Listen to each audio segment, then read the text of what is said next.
We changed the name of the Mississippi Economic Policy Center to the Hope Policy Institute because it really formalizes the connection between our policies and our program. One can't live without the other, and they build on each other. The programs inform the policy, and the policy magnifies the impact of our programs. We have evolved over the past 20 years. We started as Enterprise Corporation of the Delta, as a business loan fund in the river counties here in Mississippi and Arkansas and Louisiana. Over the years, it was clear that the work that we were doing was relevant and could benefit people beyond just the Delta. And so we broadened our territory beyond the Delta, but we also brought new tools to bear. The Hope Credit Union allowed us to structure a vehicle where people could pool their resources to help their neighbors, and that became our primary means for providing financial services. We built on that with the Mississippi Economic Policy Center after Katrina, and were able to leverage additional assets into the communities that we serve. The need for policy impact extends beyond just Mississippi, just as our program work has extended beyond Mississippi. What we're doing is focus on those issues and challenges that exist across the Mid-South with the hopes of and with the aim of creating opportunities for all across the Mid-South. When you look at sort of the state of access to financial institutions, when you start to look at how states structure their budget, how they structure their tax system, whether or not it is regressive or it has a negative impact on lower income residents across the Mid-South. Looking at access to health care and looking at health outcomes. Looking at responsible lending practices. Those are just a few of the issues that we'll be taking a look at across the Mid-South. Being in a community development finance institution that had this track record really set the tone for how we would approach our work. It also gave us a different platform to talk about policy issues. When we talked about increasing access to low-income child care, for example, Hope had lent to low-income child care centers. We could talk about that issue from the perspective of a lender. On issues of predatory lending, the fact that we were housed in a community development finance institution really gave us a lot of credibility.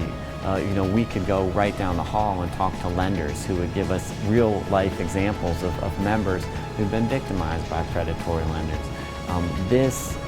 The fact that we were housed in Hope, the fact that we had practitioners who could give us good policy recommendations, it really set the tone for establishing credibility. We're a hub of information. We're uniquely positioned in a way where we can understand what's happening in the research in the halls of academia, while at the same time we're on the ground in communities. So that creates an opportunity for us to translate information that's coming in and information that's going out. Policy does not just live in the Institute. Policy lives in communities. Policy lives in academia. It lives in the halls of the state legislature. It lives in school board meetings. And all we do is consider ourselves as an instrument or a hub to translate that message in a way to have impact in communities. We've been able to make a difference in people's lives, whether it's helping them avoid debt traps of predatory lenders. We've been able to work with banks to get them to invest hundreds of millions of dollars into low-income communities that before they didn't see as viable markets. I think we're on the tip of the iceberg in terms of the opportunities. More and more people are recognizing that the strategy of not investing in low-income communities is not sustainable. We have gaps, economic gaps, wealth gaps, income gaps that are widening rather than shrinking at a time when the country is becoming more diverse. And unfortunately, communities of color are often on the outside looking in at a higher level than the population as a whole. Also, rural residents are left behind in terms of access to resources.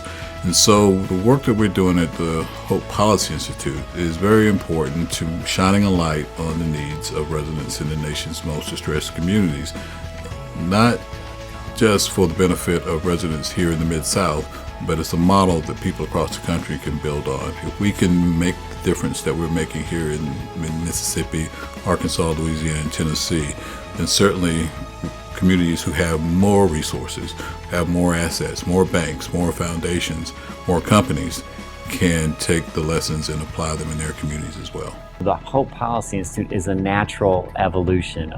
We're going to be able to look at issues more broadly We're going to be able to attract more resources to dive more deeply. And all of this really is just an evidence of the evolution of the work. We're really seen as a source of information on issues affecting low-income, low-wealth people within the state of Mississippi. I think we'll see that we'll even have a more prominent role in those debates, not just in Mississippi, but across the nation with this new capacity. Changing our name from the Mississippi Economic Policy Center to Hope Policy Institute allows us to build upon our experiences of our on-the-ground work and successes here in Mississippi, while taking those lessons and looking at these issues more broadly across the Mid-South. In addition, it allows us to tap in all of the great work that Hope has been doing across all of these states and just continue to grow our policy work to have more impact and create opportunities for all citizens across the Mid-South.